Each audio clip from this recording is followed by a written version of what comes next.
अब रील बनावे वाली सावन में रोपी है धान। अब रील बनावे वाली सावन में रोपी है धान।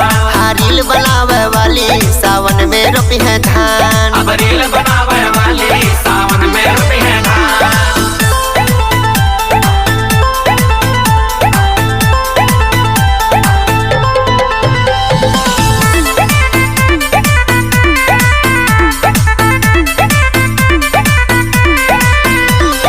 पुरान मनिहा लैकी लोगन सब ही के ना कहिले, ई बात बवन के खातिर जेकर नखरा हमने सहिले। पुरान मनिहा लैकी लोगन सब ही के ना कहिले, ई बात बवन के खातिर जेकर नखरा हमने सहिले।